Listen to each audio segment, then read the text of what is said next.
From the east he followed the mountains, from the lakes he followed the sea. A very strong substance was a long time his fountain, brought him to a place where he can finally be. Dive into Darren's journey through life in episode 23 of the Walky Podcast.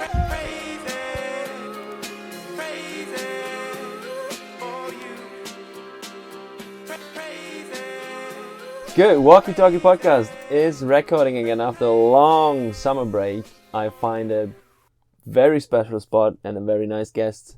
And the beautiful thing again is that I'm a guest at my guest's place. So, which I noticed today while I was driving here, how beautiful this podcast is because it brings me to so nice places. My guest today is Darren, and Darren is a colleague, but I will leave to you to tell a bit who you are and how did we met and where. Of course. You can start whenever you feel like, yeah. Okay, perfect. Yeah, my name is Darren. I'm from Peterborough, Ontario, which is 2,000 miles away from this boat that you're on. I'm 38. I've been in Victoria for a couple years. Musician slash producer slash videographer. As a hobby, it kind of turned into a bit of a profession, which was really surprising. I didn't realize there was such a demand for video until I started doing it. So yeah, I've been in Victoria for a couple of years. The business is going really well. Brother C Productions. You can find us on Facebook, Instagram, TikTok, website, brothercproductions.ca. And that name is the title for all the pages. So feel free to check out. Yeah. I thought I would just plug that in. Oh, yeah. Yeah, for sure. We will repeat that again and again. Yeah. No worries. Yeah, I mean, we met in class, which is awesome. This whole course has been super interesting so far, and I'm like really excited to dive into all of the course stuff. When you say in class, because the listeners don't know what we're doing. That's right. Some maybe do what I'm doing, but what are we doing? That's right. What are we doing? So we are currently studying at the Victoria Academy of Dramatic Arts, which is offering a course for acting in front of the camera, film and TV. Yeah. So we're learning how to read and write and all sorts of stuff. All sorts of stuff. Yeah. That's a good, because there's a lot of stuff happening. Yeah. It's hard to describe in like a short amount of time. We have time. We do have lots of time, actually. But first, do you remember when we met? On the first day? On the first day. Yeah. Yeah. Just introductions, and right away they were like ripping you apart. Yeah. You know? Yeah. It's like, okay. You were on the spot. Like all of us. Like everyone, yeah. Which is interesting. I didn't think like it was going to be like that so much. Yeah. You know, but here we are. I've been living on the boat. This boat that you're currently on, I bought a year and a half ago, 2 years ago. Our therapy is the 27-foot sailboat that we're on, and it's been my home, and it's been super lovely. You guys are like the third guest I've had. Nice. In here. Yeah. Wow. Yeah. I will come back for sure. Dude. Yeah. Let's start a bit back in your journey through life. Yes. We're sitting on your boat now, which is super cozy. Started studying together, which is pretty intense, and I love it, and you love it too, I guess. I'm pretty sure. How did you end up in Victoria becoming a video producer and all that stuff? Because you were born somewhere else. Yeah, let's go a bit back. Where are you from? Sure, no problem. How far back should we go? Let's think. That's up to you. It's up to me. I mean, I could go all the way back to birth, but I don't know if that's going to... That you remember your birth? That would be unique, because I think we're not able to do it. I saw the light? Yeah. No, I can't remember my birth. Let's see. So I moved out of my hometown when I was 19. Yeah. And I moved to Whistler, which is pretty close to here, with a couple snowboards in our backpacks, and 19 years old. 19. We were 19 years old. Jumped on a plane. Whoop, never even been here before. A friend had shown us pictures of the top of the mountains. Yeah. And where I'm from, there's no mountains. Yeah. So it was like, okay, we got to check that out. We had a small town ski hill, which is called the Ranch, which was literally a hill, like maybe 200 feet, if that. Yeah. So we learned on that and then moved to Whistler to explore the mountains. And that whole world is it's different than what we're used to back home. There's tourists, there's people from all over the world. Like for the first time, I was a little culture shocked. Not that our culture is super different here, but just the lifestyle. It's like, oh, people from Asia, people from Germany, people from wherever, Australia, all over the place. It's like, whoa, I came from a tiny little town that had like everybody was from there. Yeah. You never knew about the world. Yeah. So it was like, poof, my eyes were like wide open. I was like, oh my God, there's so much out there. Yeah. You know? So I'm a bit of a singer-songwriter, and I've always kind of kept my guitars like right there. Yeah. I've got my recording stuff here on the boat. Yeah. So I've always kind of been a bit of a storyteller and a little bit of a singer and a little bit of a performer. Artist. A little bit of an artist, and that was always calling me. But I didn't know really like to what end. So I was like, what is it inside of me that's like calling you for more or pursuing? So I didn't quite know, but I knew that it was there. So like, and in a voice, or yeah, maybe like an inner voice, but like also like but not loud enough. Maybe it wasn't loud enough. Yeah, but I always gravitated towards anyone that was doing that sort of thing. So like if there was a concert, of course you love concerts, go to concerts, or if you're like somebody that's like doing a play, I would always just like at least go and check it out. Yeah. So I kind of just followed that and like partied in Whistler and met tons of people, and eventually the party, we turned 25 and everybody was like going to get a career. It's like, okay, party's over, and I was like, I'm gonna party forever. I'm never gonna stop because it felt good. It felt good, right? You felt alive.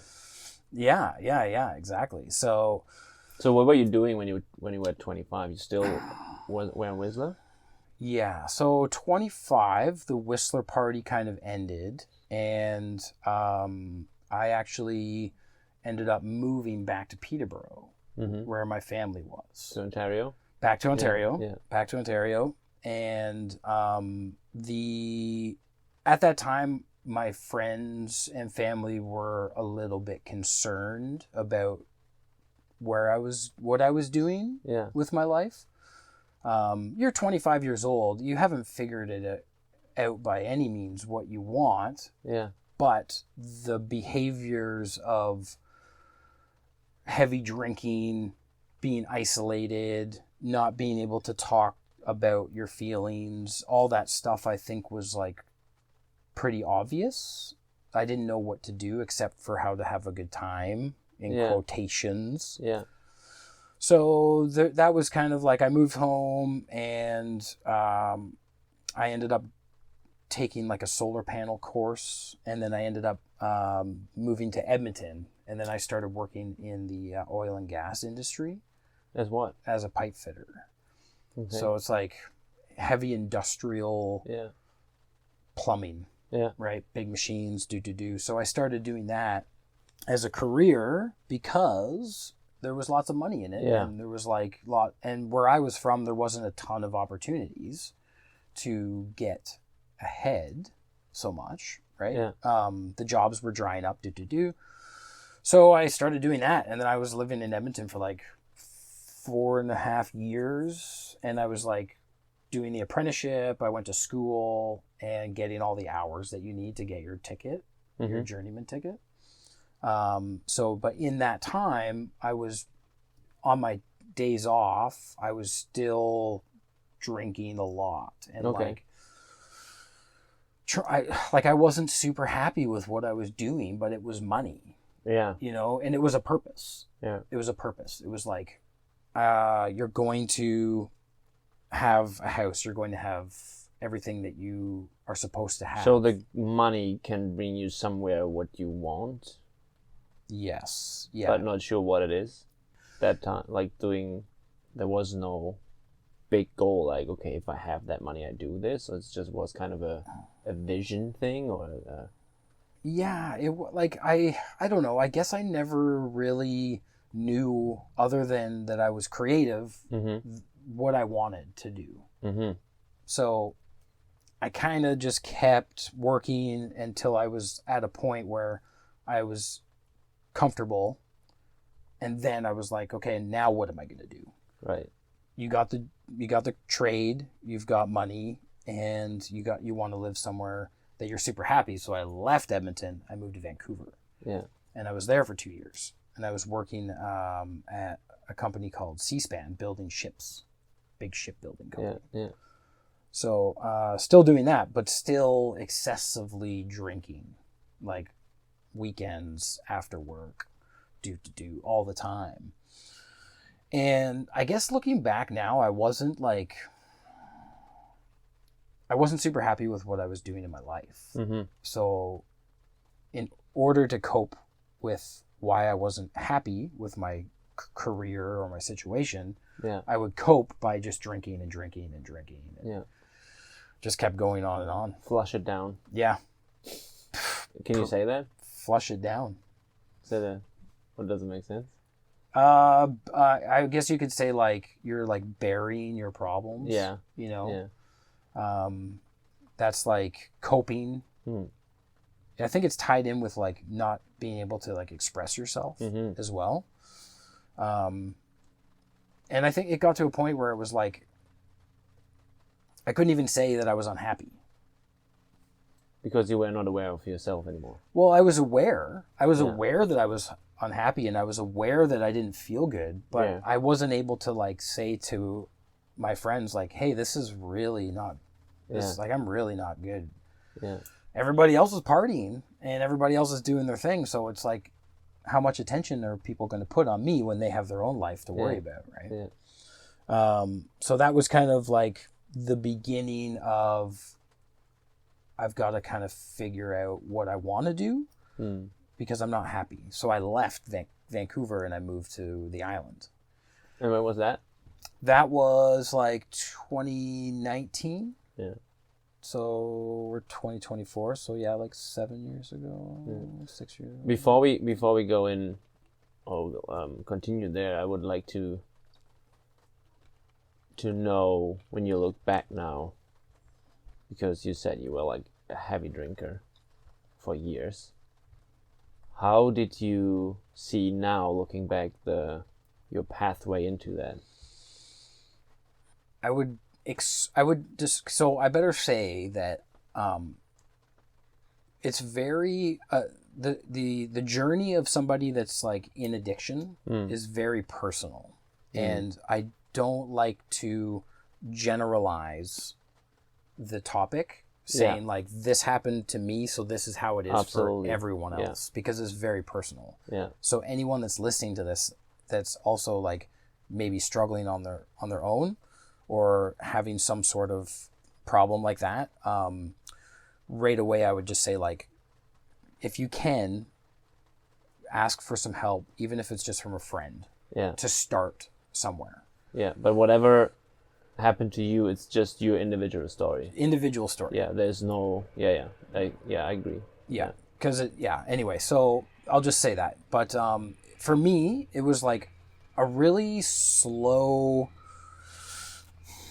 It was like forming a habit, right? It's like slowly forming a habit of drinking to bury the pain or to bury the emotions that I didn't know how to deal with, or I'm not happy, so this is going to make me happy. So it would be on weekends where I would just keep drinking, and over the years, slowly forming this habit of not being truthful to who I was. Right. If that makes sense. Yeah. And it's a very slow process that happens over years, which looking back now, it's just like, whoa, like there's a lot of times where I wish that I had have spoken out, just to find some sort of relief. Yeah. Because for me, it was a suffering. It was like I felt trapped. I didn't know any other way. I would wake up in the morning, and the only thing that I knew how to make myself feel better was to start having drinks. Right. Just to like come back to this normal place. Yeah. But it wasn't that you jumped in there and you stayed there. Like, you probably started partying in Whistler, your life there, and then it became probably a behavior of doing party, and then feeling shitty without alcohol, I guess, and then you keep drinking more and more, and at one point, you're like mid-20s, you feel like, oh, I have to drink to feel myself, or to have a satisfaction for a little moment, maybe. I don't know. That's pretty much it. Yeah. That was a place that I created. Right. That was safe. Yeah. That was like my place where I was safe. Yeah. And it was really hard. It was a lot of like, especially the mornings. The mornings were the hangovers are the worst. I was debilitated. I couldn't even get out of bed. Couldn't think about tomorrow. It was just it was such a dark place to keep waking up in. You know, like, oh my goodness. Because you're shining, like, you feel like you're shining, you're pretty light during the night, drinking, getting super drunk, I guess. Yeah. Going to bed at one point, and then like going from heaven to hell. A little bit. Right? So you wake up like, fuck, who am I? What's happening? Like, and then like, what was... because it's interesting, because I drank a lot of alcohol in my youth and on weekends, and but I luckily never had... I had bad moments and bad mornings and days and hangovers, whatever, and I noticed some days that the next drink will make me better, because it's just how it works. But I never came to the point that I woke up and had the feeling like I need alcohol to get me feel better. So, were you aware of when that kicked in your life? Or did it just happen and you... Yeah, it kind of just happens over time. Yeah. It slowly becomes the thing you do. Yeah. I don't think there was a moment that it was like, I'm self-medicating. Yeah. I didn't think of it like that. I didn't think of it like that. It was such the thing with alcohol, for me, again, very personal, just for me, is that it is a self-medication thing that I was doing. Yeah. And it's everywhere. It's in every restaurant. It's in every store, like corner store. It's so accessible that it's almost crazy now to me, looking back, that it is that way. Because it's like, this is normal. Everybody just drink and party and it's all good. Yeah. But the chaos that comes from alcohol and drinking in family life, in personal lives, on the roads, car accidents, the court systems, it's a huge impact on us. But we just keep going, keep drinking, right?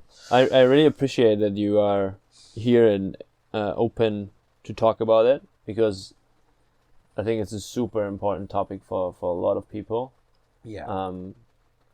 Because it's like you said, it's usual to do that. It's part of our daily life. Alcohol is not a forbidden thing. It's like you have to have an age, and then you're allowed to do it as much as you want, whenever you want. So yeah. But it's still an addicting drug, right?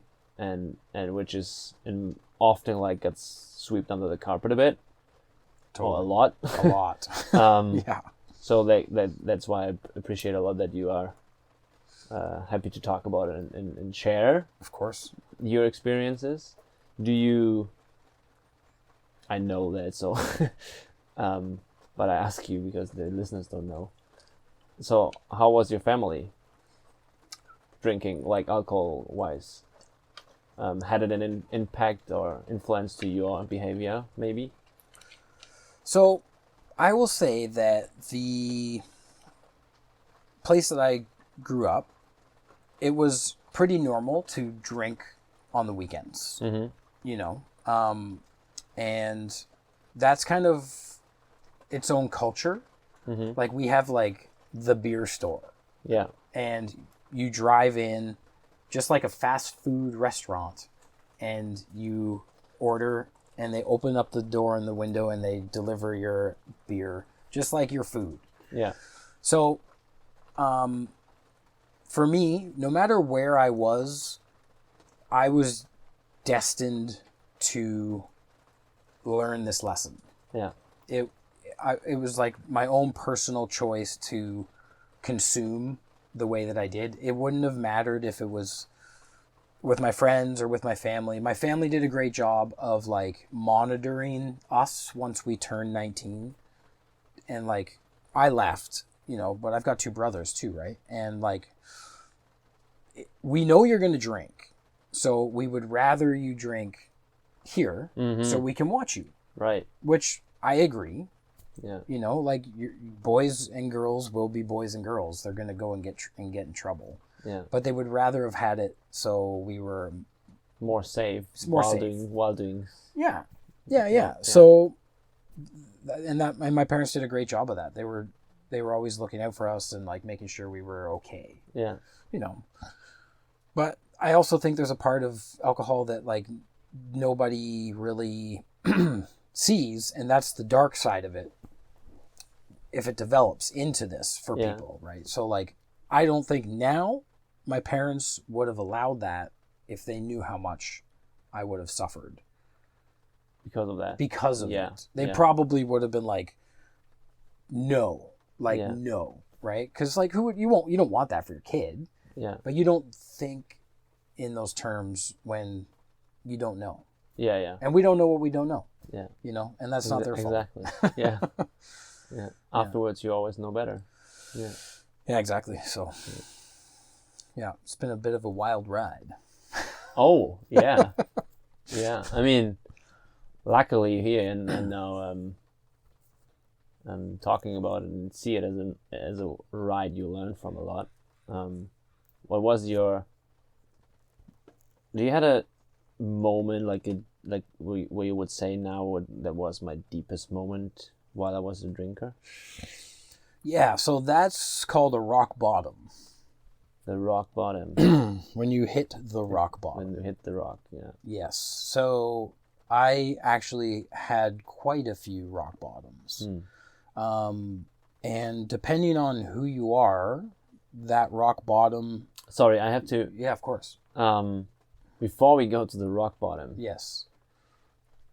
How do you manage to... Did you hide it? Like hide my drinking? Yeah. Like in the toilet? Like put it in like the top of the toilet? In your daily life? No. No. I was like very open. Just like it's on the counter. Okay. No, I don't think I ever hid it. I never felt like I had to. Yeah. I guess. Is that weird?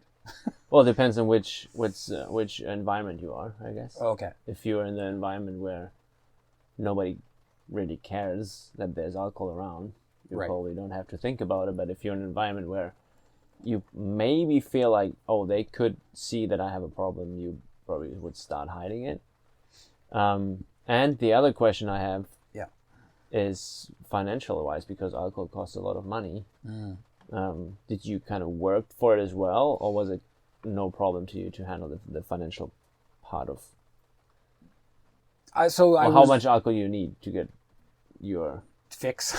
Yeah, I know. That I don't think I ever figured that out. Financially, that was where half of my money was going. Okay. Oh yeah, Wow. yeah. The other half was like bills, food, your rent, whatever. Yeah. But like every last dollar that I had after everything was paid Yeah. went into alcohol. Yeah. Yeah. How much do you drink on the worst days? I don't know, like 12 beers and a bottle of rum. A bottle of rum and 12 beers? Yeah. But like, and then go to the bar after maybe. But that was like a normal day. That was a normal day. Yeah. Yeah, yeah. For weeks. Years. For years. Yeah. I know, man.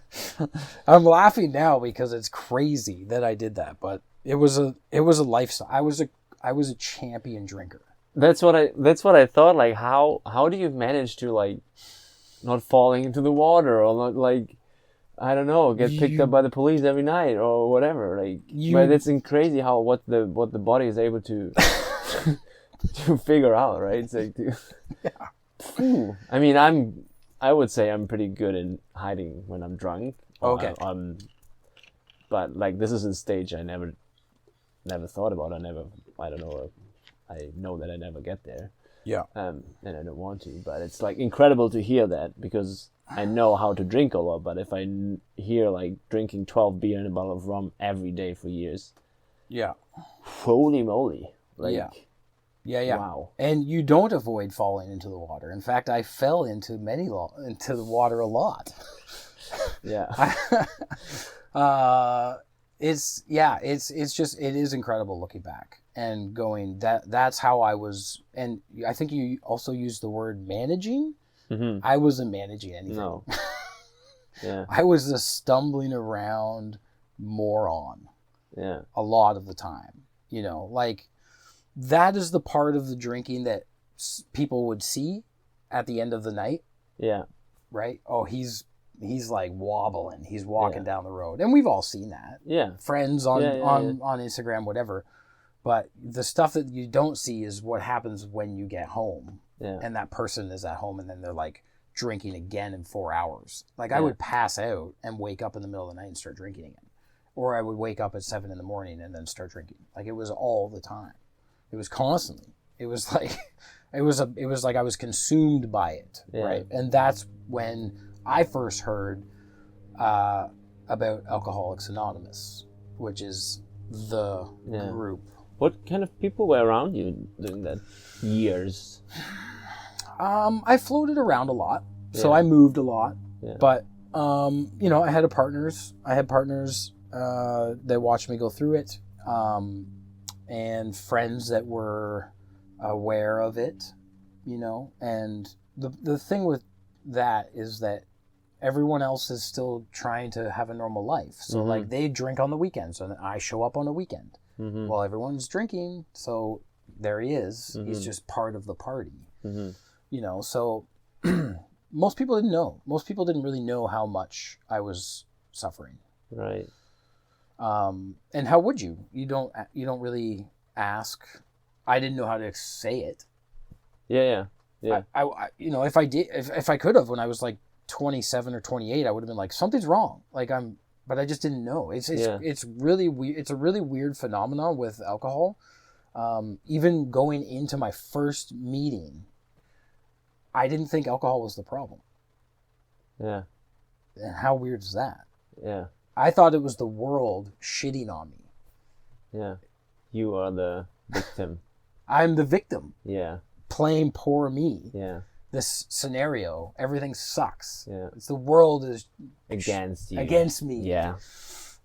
So it took me a long time to figure that out. That's not what was happening.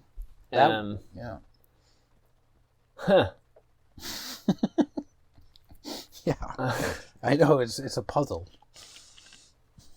Yeah, but it's like, I have so many flashbacks, like in situations where I were drunk, and so because my question is like, did you ever did stupid stuff? Oh fuck yeah, so much stupid stuff, man.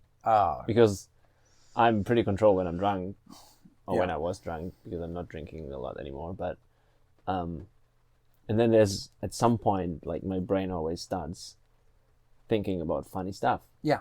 Right. Yeah. Not like criminal stuff or bad stuff. Yeah. Just doing fun stuff, and which are all sometimes on the edge. Yes. Of the rules or the expectations, environment, and totally.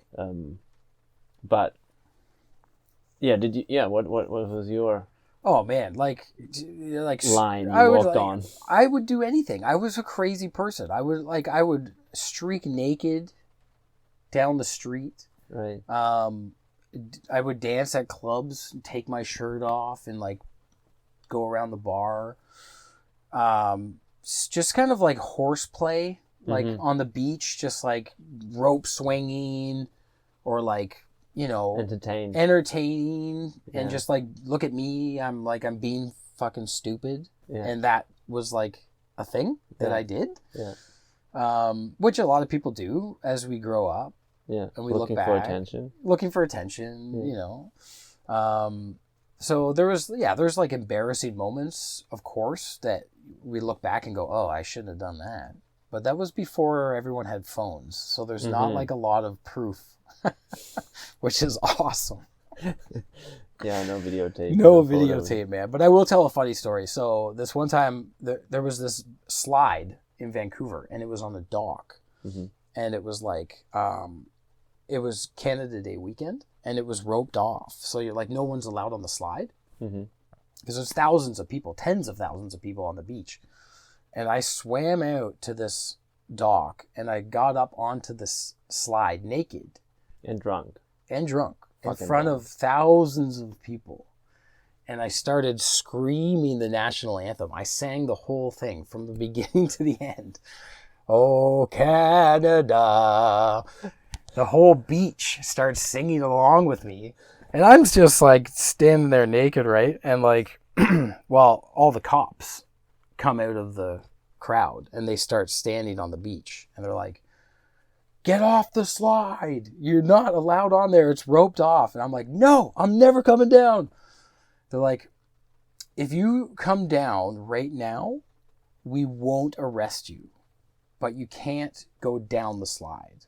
So I didn't, luckily. I came back down the slide, and then I swam back to shore. They gave me my clothes back, and I didn't get arrested. But that would be one of the things that I would do. Yeah. You know.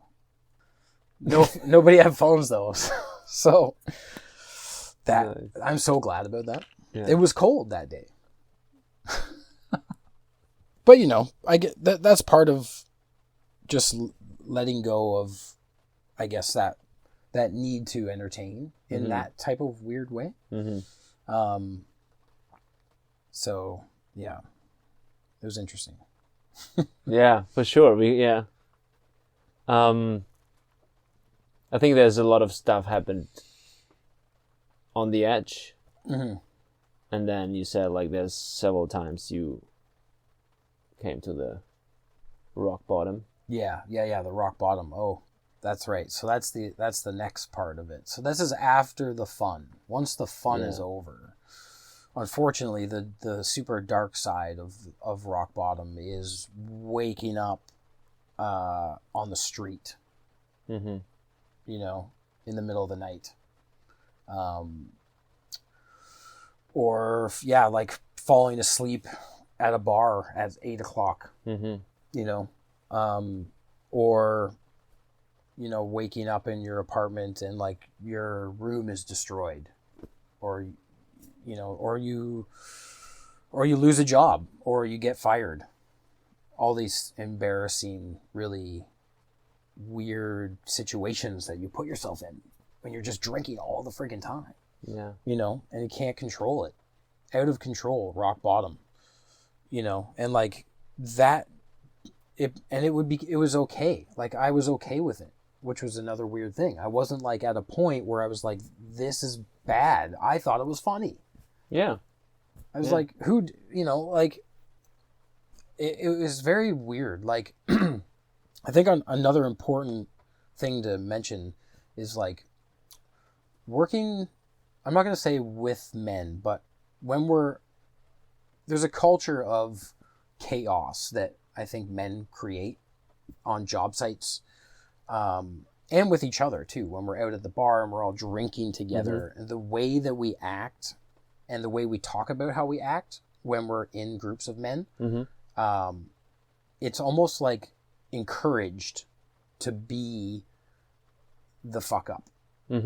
It's cool to create a story. It's cool to create a story. Like you rode your truck into a ditch. Yeah. You're divorced. Yeah. Your kids hate you. Yeah. You got arrested. All that's cool. Yeah. It's all like, that's so funny. Yeah.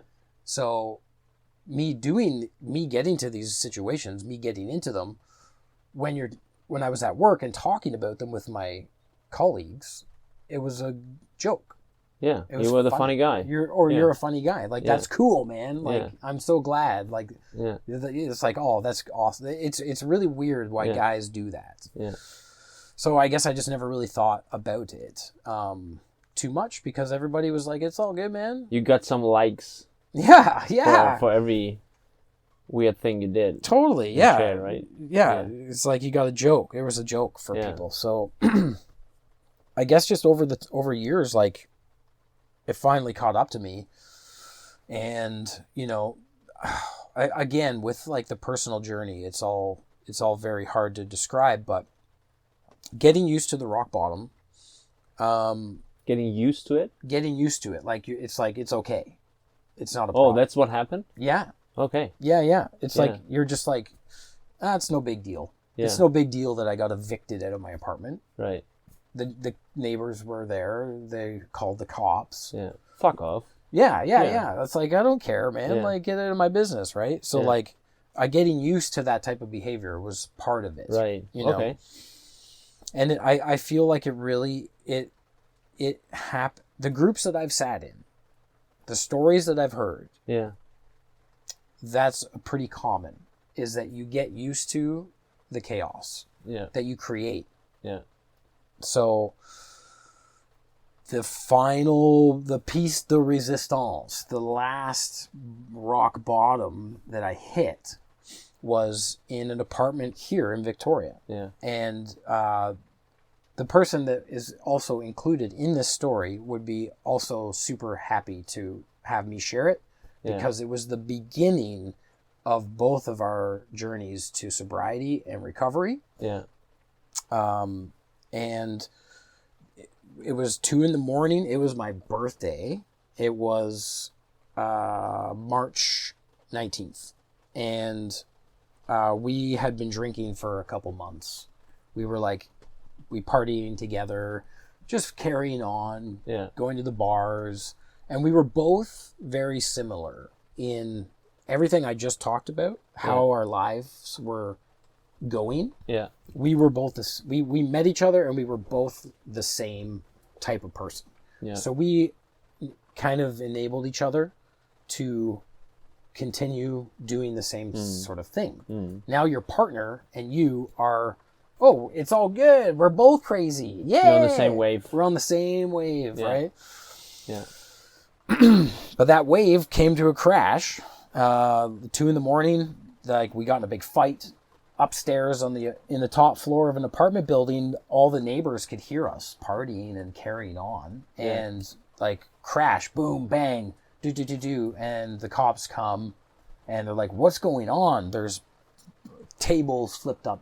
There's broken glass. There's like, it was so crazy, man. And like, anyway, so the cops came, they separated us, and we weren't allowed to talk to each other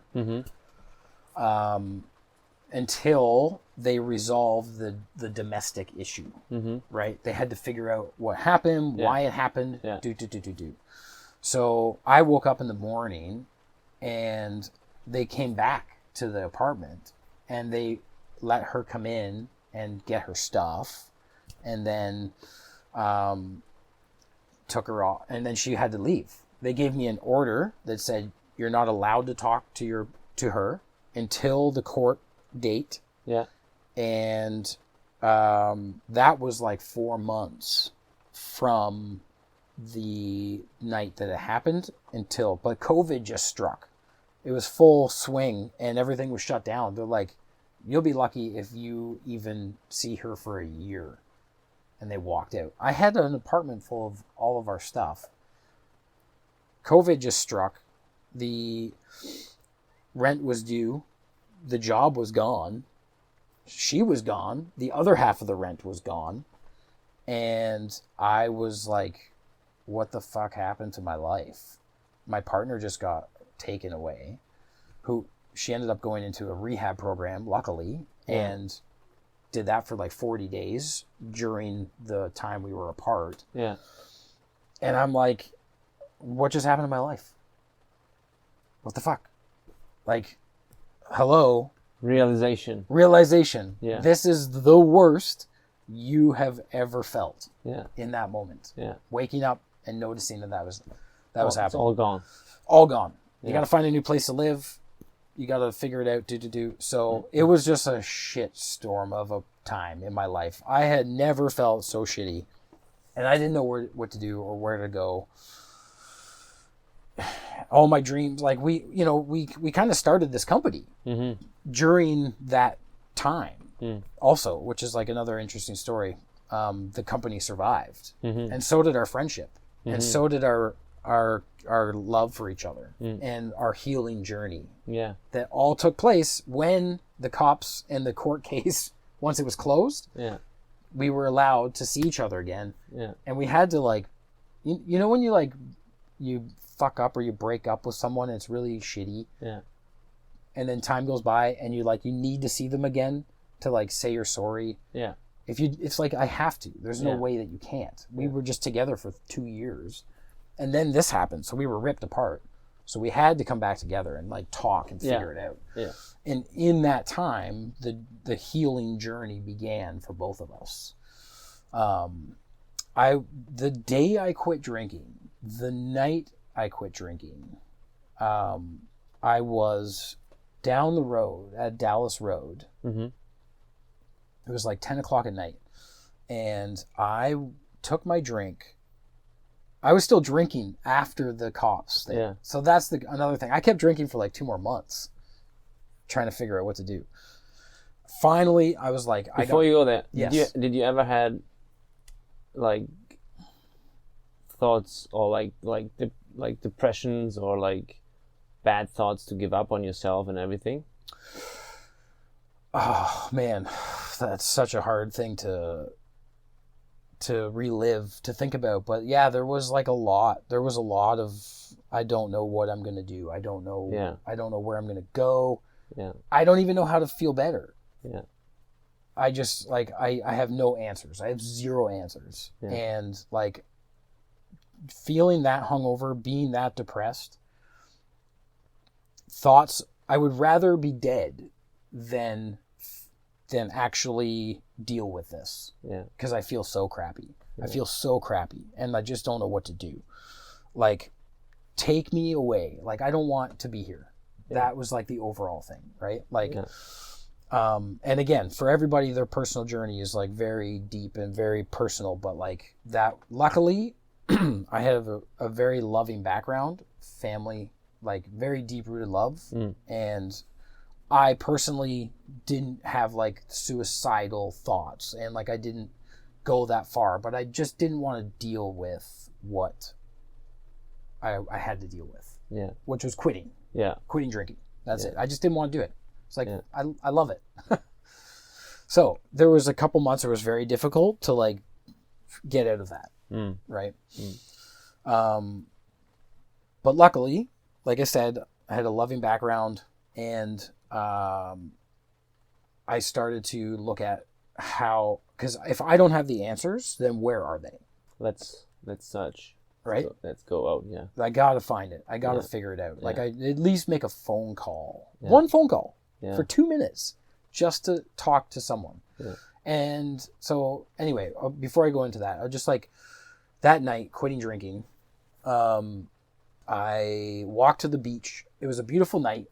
Stars were out. The moon was shining. Full moon. Beautiful. and I poured my drink off of the cliff, Mm-hmm. my last one, and I prayed to the universe to give me a sign that I could quit drinking. Just one little thing. I don't care what it is. If a bird comes and shits on my head right now, I will take it. Yeah. Unfortunately, it wasn't a bird shitting on my head. I much would have preferred that. It was a phone call the next morning when I woke up from quitting drinking that my grandma had passed away the next day. My parents called me, Grandma, rest in peace. But that was the news. That was the sign. That was the thing that happened that was like, okay, I'm fucking quitting. There's no coincidences in this life. Like, things happen when they happen. And that was my, okay, it's time. Yeah. You're 35. Yeah. You have partied for 20 years. Yeah. It's over. Yeah. Make the phone call. Yeah. So I did. First phone call I ever made. Talked to some guy. He's like, this is like pretty intense therapy. I would maybe call just local AA, which is a group of people. Start there. He's like, if you need to get into like extreme therapy for dark, deep issues from your past, that's where you go. Yeah. But I made the call, and that was the first thing I did. I walked into AA, knocked on the door. I was like, I guess I have to be here. This is where everyone says to go. I'm an alcoholic. I need help. And What was the feeling?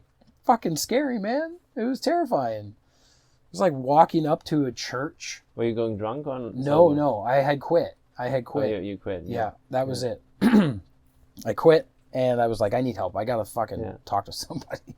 Yeah. That was the beginning of the journey, you know, and that Of the next journey, the next journey, right? The journey of the drinking had ended, and the journey of healing and figuring out why I did all that stuff was the next part. Yeah. And that's what, like I said back at the beginning when we started, was like, if anything I just told you resonates with you and you hear a little bit of you in that story, make one call just to someone, just to see if maybe you're an alcoholic. Yeah. You know? Yeah. That's a good advice. Yeah. Yeah. You know, I saw myself a few times in there back in the days. Like you, From my what I was saying. What I was saying was like jumping into my past party life, whatever. Seeing myself waking up in the bushes at night, all that stuff. Yeah. But yeah, like I said, I luckily never probably crossed that next step where you really get into addiction. Yes. Yes. Yeah. Yeah. And that's good, man. Not everybody does. Some people learn their lesson. A normal person, and there's like, you know, the word normal, I'm not a huge fan on it. I say it's not existing. Yeah, might be non-existent, right? There's no such thing as normal, like, let's say a child. Mm-hmm. If you take a child, and the child sticks their finger into the electrical socket and goes, poof, ow, oh my God, what happened to my finger? Mm-hmm. You go, well, that's electricity, and that's very dangerous, and that will hurt you. Yeah. With alcohol, after you drink it once when you're a kid, and you feel sick and you puke, and you wake up the next morning, It'd be shitty. you don't, most people, I mean, some people probably never drink again. Some. Yeah. A very small amount of people. But the lesson never got learnt, like getting hurt when you're a kid. Yeah. But that's the thing, you just keep doing it. It's funny because like you hear so often this sentence after a heavy party and heavy drinking, and then you call your friends and like, hey, how you feeling? Oh, I'm fucked. Like I just drunk too much. Like I will never drink again. Yeah. And everybody knows like, no, you will. You will, man. Right? So it's like, but saying it and not listening to yourself, right? So you could, if you be honest, and you say to your friends, I don't want to drink again because I'm feeling that bad. Yeah. Well, maybe you should think about what you just said, right? But I did it too. I said, if you know, I don't want to drink. I'm feeling so shitty, but you do it again the next week. So yeah.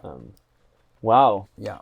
I know. It's incredible. The power of substance. And we see it now so much more in a lot of the fentanyl stuff that's going on, the addiction problems that our people are having, everything that's going on. It's quite clear that there's other things that are happening here that are scary. Yeah. For some people, you know. Yeah. Did you have any physically problems doing that? Like, were you always fine and no liver issues or whatever? Luckily, I was okay. Yeah. I never, like, my body is like pretty resilient. No, I never actually got physically hurt, which is awesome. But I also want to mention, so going back to following your dreams and like accomplishing your goals, and if like feeling the sense of like there's a part of life that I'm missing out on, you know, and if anyone out there feels that way and there's a substance that's in your life, I promise you that if you address the substance issue, everything else that you're trying to achieve will fall into place. That is the thing that is holding you in a prison that you don't even know that you're in. If you want to hike a mountain, or if you want to run across the country, or if you want to make a movie, or you want to become an artist, deal with the substance issue, and your dreams are like on the other side of that. And it's not going to be easy depending on how deep you have gone with it. But it's closer than you think. But it's closer than you think if you make a phone call. It really is. After a couple months of quitting drinking, I was feeling amazing. I felt great. I was accomplishing my goals. The hard work was the emotional stuff later on, but instantly felt better because my body was happy. It was healthy. It was clean. Yeah. It's like, thank you for giving me what I need. Yeah. Food, water, the basic things that you need to live. Yeah. Well, there's water and alcohol. Yeah, that's what I used to say. Yeah, I know. I know, man. So any moments where you like were close to falling back into your old behavior? No, luckily and like sober means like zero everything for 3 years, not one drop of any toxins at all. Yeah. And no, my experience, my rock bottoms were so heavy, and the emotional trauma that I went through during the cops coming to the house and the pain that I went through, luckily, I got the message. Yeah.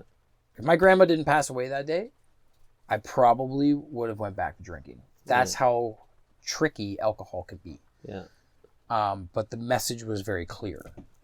It was very obvious for me, you know, but people go back after 5 years, go back after 10 years. Some people go back to it because you feel like you're safe. You feel like you're in a safe place.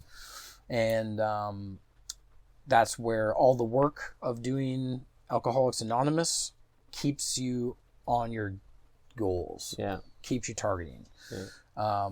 And that's its own work on itself, right? So I feel super blessed, super grateful that I haven't went back to alcohol. I don't think I'm going to. I feel like I've learned my lesson. I'm going into my 40s. I got my life back, which is another bonus for anyone out there listening. If you learn how to quit, if you learn how to get through it, your life is full and it's lovely and it's amazing, and everything about it is what you were missing. If you just can figure out that hard part, which is addiction, you know. No, never go back. That's it. It's kind of like puberty. I kind of look at it. I look at it like a stage in my life that I went through. Yeah.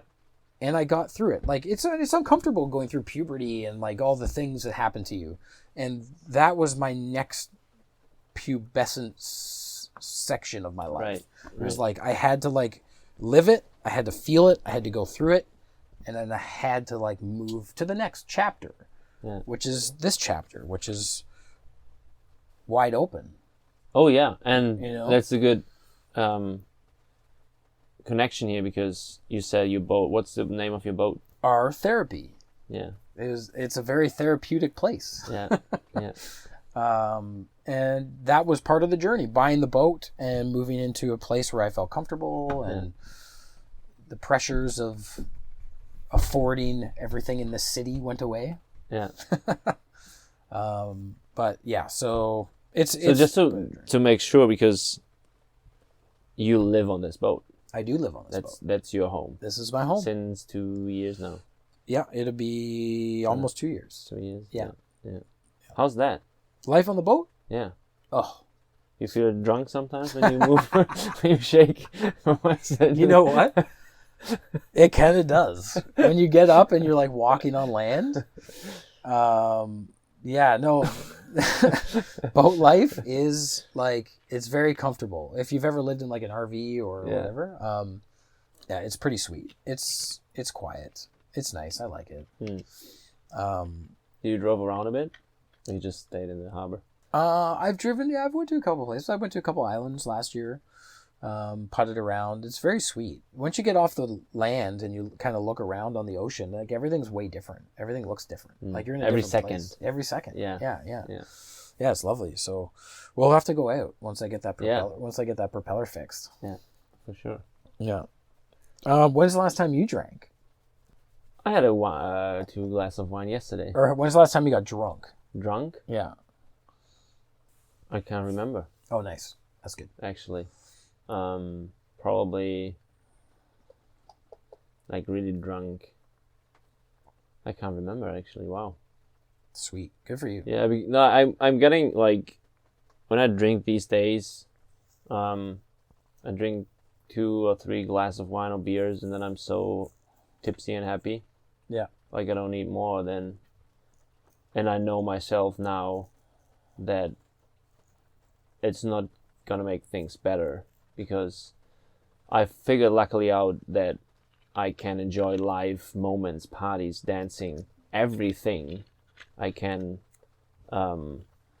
inhale or do without any alcohol influence or drugs. Right. Which is sometimes like I'm most grateful for that, because I never thought some days I never thought that will happen, because I always thought like I need a drink to go on the dance floor. I always need a drink to feel comfortable on a party, whatever. Yeah. So figure that out, that I don't need drugs to feel comfortable in all these different environments, kept me away from it now, because like I don't need it anymore. That's but awesome. which it has a lot to do with anxiety, which I went through, which I figured out.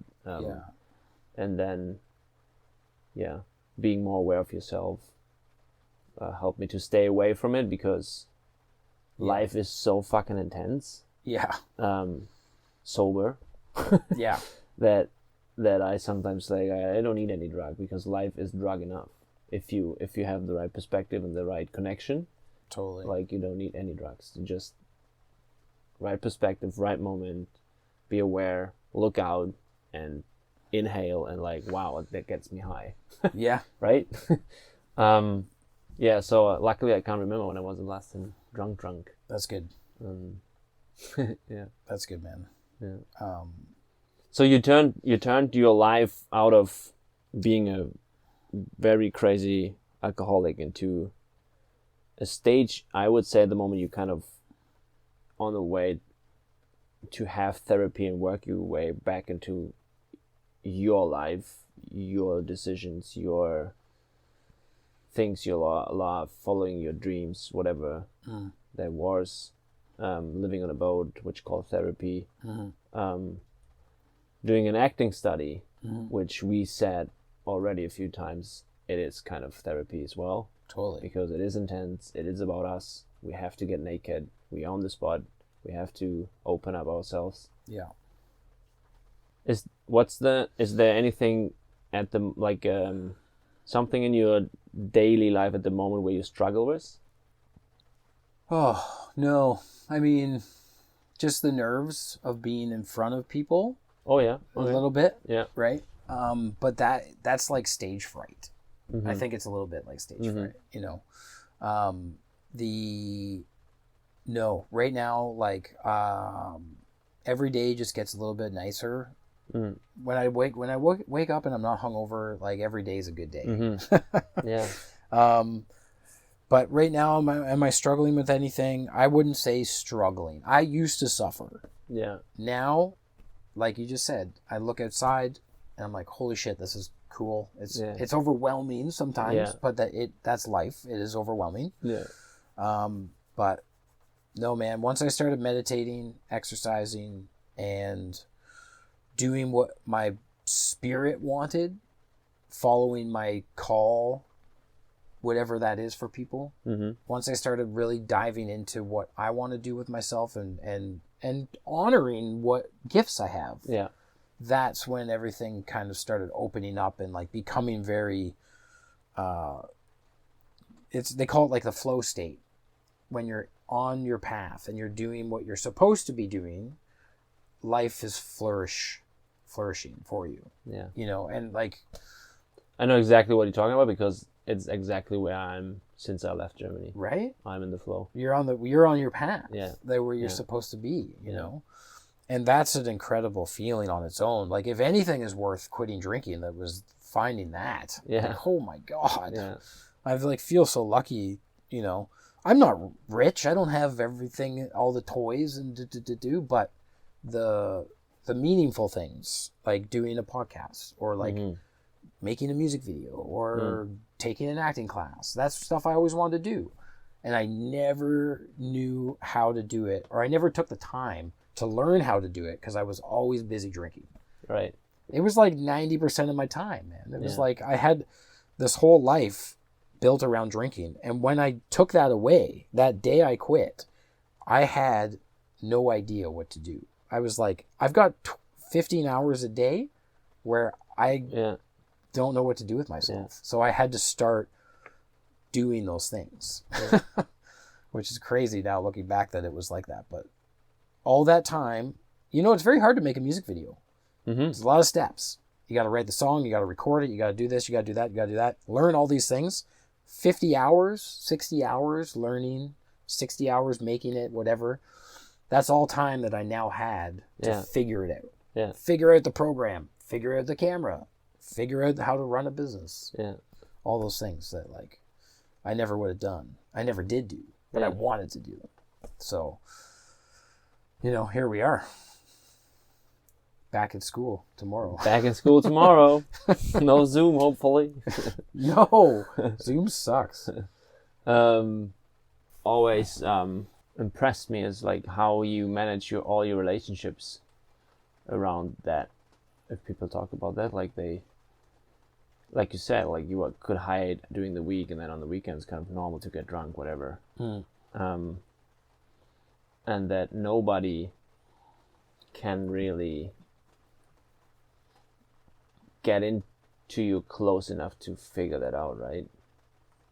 Like that you are so good in protecting yourself and the behavior you do that nobody can get in there and say, okay, wait a second, maybe this guy needs help, or maybe because you're getting more, I don't know, maybe you get so confident in what you do and how you do it, and you feel so right that you're not able to let someone else in. So there was like a couple times people wanted to say something, but I don't know if they knew how. Yeah.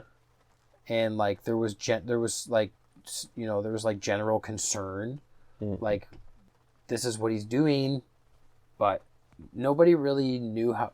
It's like, again, it's really hard to break through to someone and say, like, what you're doing is wrong, like what you're doing is bad, especially if everyone else is still drinking, and that's the problem, is drinking. So there's a very weird thing with that, is like, how can I tell this person to stop doing it if I'm doing it myself?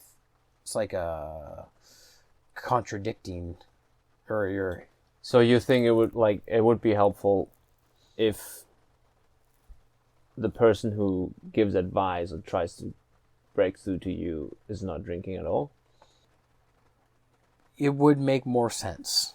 Mm-hmm. If you didn't drink and I still was drinking, and they were like, hey man, like the shit is going wrong because you're drinking. Mm-hmm. I can't then go, but you drink, you don't drink, and your life looks awesome, but my life looks shitty. It would be easier, I think, for someone that didn't drink to get someone to quit drinking. Yeah. Than if you drank with them. Yeah, for sure. You know. Yeah. And that's a whole other thing too. There's an argumentation already breaking away. Yeah. Because Yeah. Like one of my partners smoked weed and I drank, and it was like very combative. It was like, you're drinking too much. Well, you're smoking too much. Yeah. Shut up. Yeah. You're the last person who should tell me. Yeah. Any would like when there's like, how would you? Is there an advice you can give how to address an issue? Like, let's say a friend of mine has a really bad alcohol problem, and I don't know how to communicate that, but I see it, and everybody sees it. Yeah. But it's not a problem. Right. Like, there's no problem with it, but you see it could get a problem for him or for her. So, do you have an advice when you're looking back when you were alcoholic?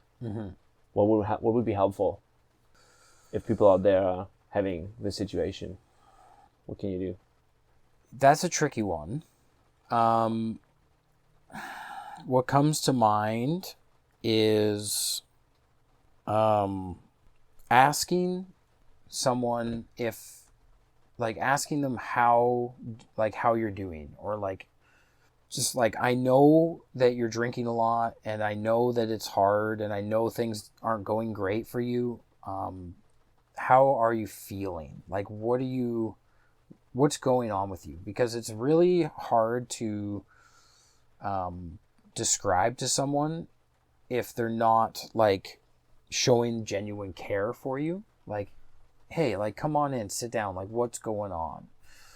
I found like people would tell me, you just quit drinking, man, just quit drinking. It was like, no, fuck you. It's like, that's not what's wrong. Like, something else is going on, right? So it's like genuinely caring for someone, and like going over to the house and like having like a one-on-one conversation, checking in on someone, how they're actually doing. I'm not here to talk about anything else. I'm here to talk about you. And I want to be here for you, and I need to know if you're doing okay. I don't think we do that a lot anymore, you know? It's actually good that you mentioned it, because normally my first question in the podcast is always like, how you are feeling just in this moment. Right. It's a bit late, but I will ask you later. Yeah. No, but that's it, right? It's just reaching out to your friends and family. If you know that they're using stuff a lot, then just go over and like sit down and hang out, right? Like, be interested. Be interested. Yeah. You don't have to go over and say, "Hey, I've got the solution for you." Yeah. You know, but show that you actually care and that you're like worried about them. I know it's not easy to do. It's uncomfortable. People don't like to like get in other people's business. It's your life, man, not my life. Like, you figure it out on your own. But the ironic thing about that is that some people are on their own journey, and they have to go through the darkness to get to the light. And you cannot say, there is nothing you can do except let them go through it. Unfortunately, that ends with some really nasty endings for people, like dying. You watch someone go through this enough, you might have tried everything. You might have put them in rehab, you might have called the cops, you might have took away their allowance, you might have fired them. You think that you're doing all these things to cut them off, to help them in a way. You think it's helping, but it's not, because the addiction has got them so wrapped up that they have to figure it out on their own. There's no one can tell them anything. They have to go through it and unfortunately get to rock bottom on their own. I think it was every big issue you have in life. If you struggle with things, alcoholism, any drugs, or issues, problems in your daily life, if you not like falling off the cliff or walking into the wall, and like you want to change something, it's tough to change other people, right? So you can be there, and you can be, that's what you said, like be interested, listen to them, ask questions, but never go in there with the intention I want to change this person. No. Because you will not. No, unfortunately they not. Have to change. They have to put the first step in, I want to change, and then you. Yeah. And the real power and the real interesting part about the groups that you go into, mm-hmm. when you're in the circle of people and they're talking about their struggle, the way that the program was designed was to only share your experience, not to preach anything. Mm-hmm. You go in, you sit down, and you talk about you. That's it. Not that person, not that person. You talk about you. And in doing that, taking turns, you hear your story come out of the lips of the other people, and then you go home and you're like, oh man, that dude, like, that guy like beat the shit out of his best friend and broke his nose and broke his arm, and like now he went to jail. Whoa. I got in a fight with a friend. Yeah, it was that close. To yourself, and you go, that could have been me last weekend. And then you start to like hear your story, and that's how you start to figure it out yourself. When it hits close to home, and you're like, that's me. Damn it, I feel like that guy, or I feel like that person. Okay, now I've got a place to start. Mm-hmm. At least I've got like an idea. I'm not alone, first of all. And second of all, you're never alone, right? Mm-hmm. And that's the other thing. Being in addiction, and that you can be very isolated and shut everything off from the world, and you feel alone. You don't think that anyone gives a shit about you, you know? Yeah. And so there's another thing that I would say, or if you're trying to help someone, is like, go check out a group.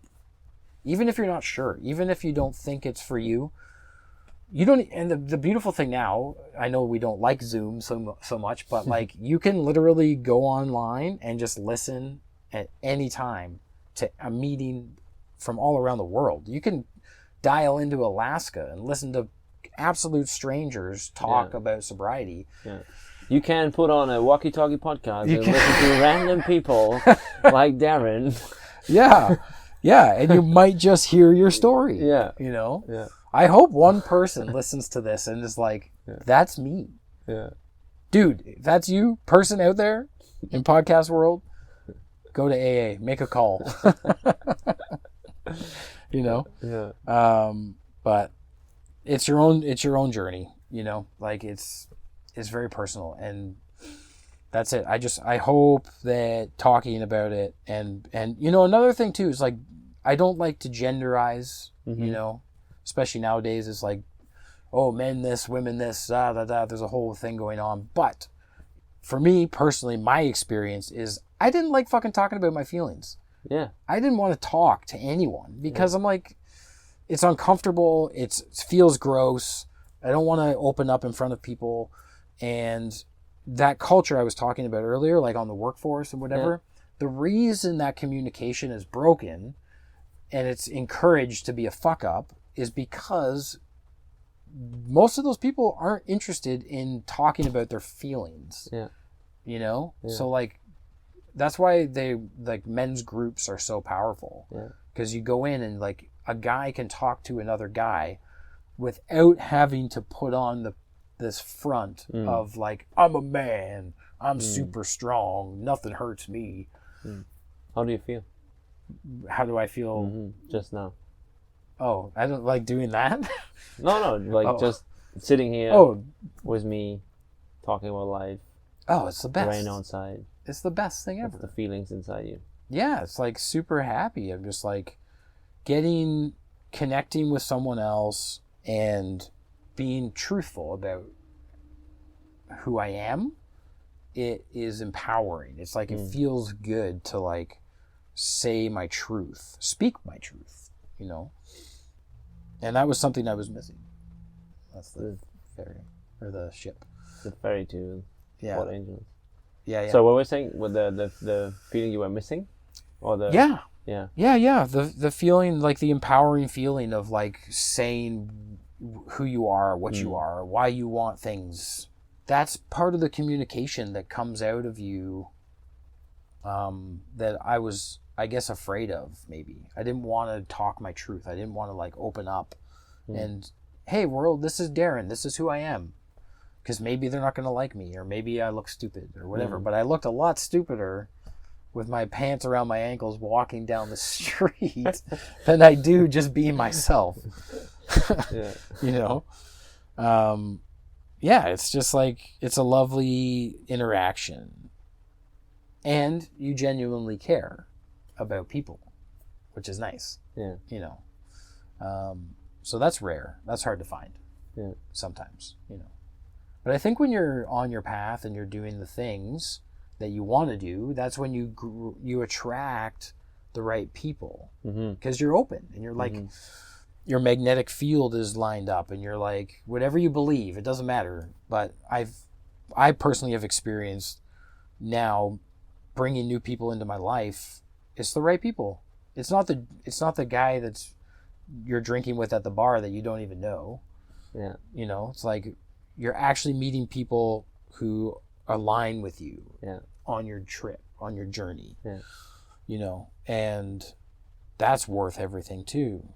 You don't get anywhere by yourself, you know? That's what I have to learn a lot. You need help in some way, shape, or form. Yeah. And that's like, it's so great when you meet someone like that. And it's like, oh, you like what I like. Yeah. Oh, okay. Well, now we can do those things together. Yeah. And it's fucking hard to make friends when you're older. Yeah. It's awkward. It's hard. It's like, oh, God, I don't want to do that. I have my 5 friends. Yeah, I've got 5 friends, you know, and like, whatever. It's hard to make new friends. Yeah. And it takes time. It takes time. It does, for sure. But this is a great way to do it.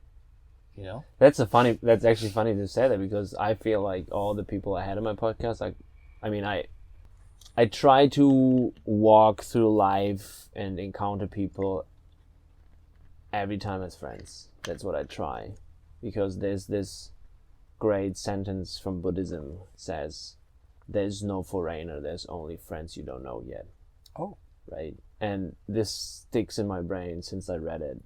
And because this is, for me, so true, because I don't know you. I know you now a bit better, but I'm still not knowing you. Yeah. And I don't know anybody out there who I meet first time. Yeah. But maybe they can all be good friends if I'm encounter them openly and be interested. It's like, hey, it's like, you're not an enemy. Like, you're not a foreigner. Like, you're just someone I don't know. Right? But I forgot what I wanted to say. Do you practice Buddhism? No. Oh, you just read a bit about it? Yeah, sometimes. Nice. Yeah. But what were you saying? So yeah, anyways, this is kind of the way I try to walk through life, which is the guests here, right? So everybody is welcome in my world, which is sometimes too intense, but then I kind of whatever. But all the people I had on my podcast, I feel like they kind of friends. Yeah. Even if some of them never saw them again, never speak a word with them, but because they part of my journey, so it's kind of it's a sharing moment you create, very private sometimes, very intense sometimes, which creates a bond somehow. Yeah, but that's That's true. All the Totally. guests I had probably are kind of friends. Yeah. What is when you will die one day, which we all do, what do you want to be remembered of? Oh, that's such a good question. So you're dead. You're looking from somewhere down or up to down. the earth, wherever you are, in the ocean, in the sky, maybe nowhere. Yeah, maybe nowhere, but maybe everywhere. Maybe still on the boat with your soul, whatever. Crossing the ocean. And people thinking about you, and let's say there's a fire of some friends and family of you in Ontario, and and they remember, oh, Darren. It's hard to say, but like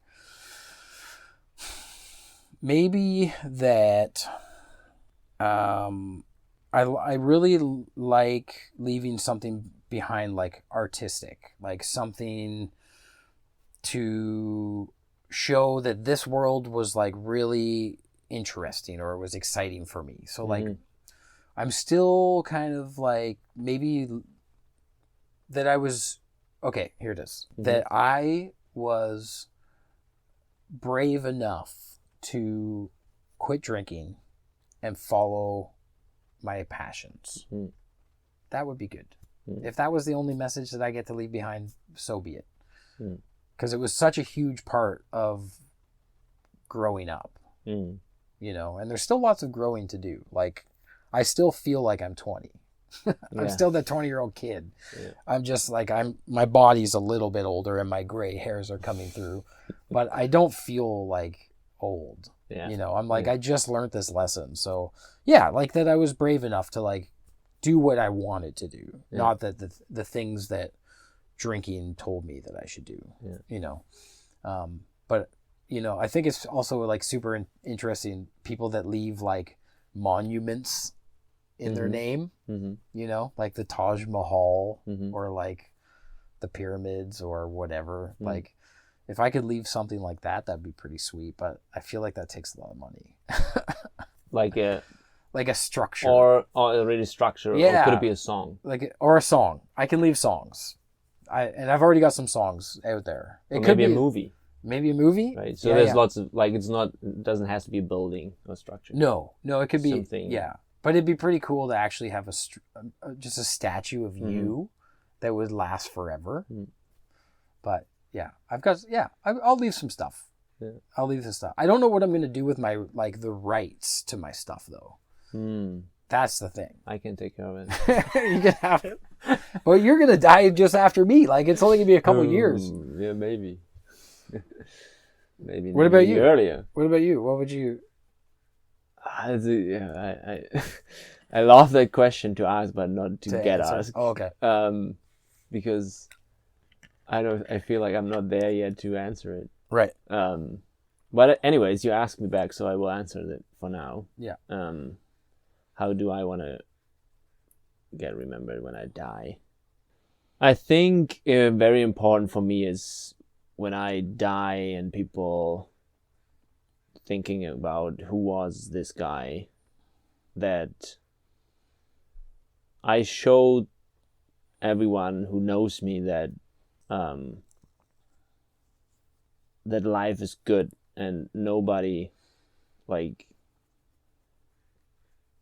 there's no reason for fight, there's no reasons for war, there's no reasons for all this bad behavior of humans. They're coming from somewhere, and I have a devil in myself as well.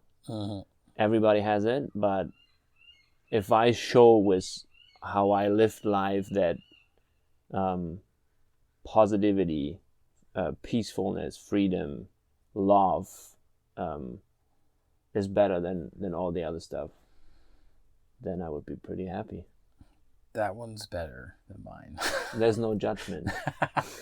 You can't be right and you can't be wrong. Exactly. That's a good and one. I would love to leave stuff behind, like songs or maybe movies or podcasts. Or, Well, you can leave this. This will be left behind, which is good. How's the guitar playing going? It's going, in my opinion, pretty well. Yeah. But I have to learn to share. Right. Because I always feel like I don't want to disturb anybody and I don't want to annoy anybody with my voice, with my playing, with whatever I do. Oh, okay. But this is also part of the study I do because being able to show who you are, what you do. Totally. And it's okay. Yeah. Because if people don't like it, they don't have to... Doesn't matter. To listen or to watch it. Yeah. Big step was the podcast. I always thought, like, no, I can't do it because what if people don't like it? Yeah. Like, I don't... And then it comes to the point that it doesn't matter. It doesn't. Right? You like it. Yeah, even if I don't like it, but it's like, yeah, I should like it, but even... That makes sense. Yeah. But there's sometimes... it doesn't matter because the people who don't like it, they just shouldn't listen. Yeah, they'll shut it off, right? whatever. And it's the same with playing guitar now and singing. Yeah. And feeling it's good. Yeah. To the few people I did it, they say that's good for just playing 8 months. Now, like, okay, yeah, maybe I should share it a bit more. And then the same was acting. Like, I love it. Yeah. So why not shine? Yeah, man. And hide. Don't hide. Right. Yeah. That's sweet. And if people don't like it, they will not watch it or not listen. That's it. There's so many things. There's so many things out there to watch anyway. Yeah, right? exactly. It's like they're gonna you're gonna find it or you're not. Doesn't like you know. When you practice guitar, do you play to a click? No. Okay, should practice that. Just the strumming, right, to the click. That's gonna help if you want to record. Yeah. The next step is just playing to the metronome, strumming to it, because anytime you record a song, for the most part, you have, if you want other instruments in it, you have to do it to the click. Just on there, get a little metronome and just practice changing the speed. Yeah. Oh, that's a good hint. Yeah. Because then you can come over to the studio once you have a song, and we can. 4 already. Oh yeah, exactly. So practice. Pick your favorite one. Yeah. And practice it to a metronome. Yeah. Whatever the speed is, like however you play it. Yeah. Match it. Don't speed up. Don't change the speed of your song. Just find the tempo. Yeah. Whatever you're strumming, it's gonna be like ding, ding, ding, ding, ding, ding, ding, and then tap that into the metronome. Tap, tap, tap, tap, and then practice playing to that click track, and then we'll record it. Nice. Yeah. Because that's you got to share your music, man. Everybody, like, that's the thing. Like, we love being stimulated with new music and new stuff and new this and new that, right? Yeah. That's the point. I think that's part of it. I think that's the point. Like, what are we here for, you know? Like, share your gifts. People aren't going to always like it. It doesn't matter. Yeah. Like, not everyone likes country music, but there's a lot of people that do. You know? So, if you like country music, what kind of music do you write? Like, is it similar to something? I don't know. I will play. You have a guitar here, right? I do. Yeah, so I play a song afterwards, and then you tell me. Okay, that'd be sweet. Good. Right. Okay. Last advice for you to the world out there. Darren's advice. WalkyTalkyPodcast spreads out Darren's advice for your life. Advice for life. Oh man, that's a good rhyme. Advice for life. That is good. I've always thought, be nice to each other. That's a good thing to do. But yeah, like my advice would be, if there's a substance in the way, just reach out and try and find some help and like talk about it. There's so much goodness that comes out of breaking through your addiction. And there's many, many people that are in bad addictions, that would be it. Just make one phone call. Fucking call me. My number's 778-689-1019. I'll call you. You can talk to me, man. I will just I will talk to you one-on-one. Go for it. That's my life advice. If you're struggling with addiction, make a call to a person even if it's an absolute stranger, that's sometimes best. Yeah.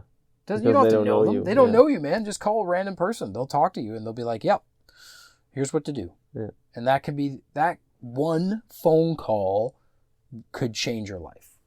Tremendously. It would change your life tremendously. Everything you want is on the other side of your addiction. Yeah. I know it sounds crazy. I might even sound like an idiot to you if you're one of those people. It doesn't always resonate with people, but it's the truth. You know? Cool. Yeah, man. Darren, thanks a lot. No, thank you. For opening all your thoughts and part of your life. And yeah, take care, and we stop here and start playing guitar. Sounds good. Thank you very much for having me on the podcast. It's super sweet. I have always loved doing stuff like this. And for you out there, I love you. I don't know you, but I love you. Yeah, me too. Lots of love. Lots of love.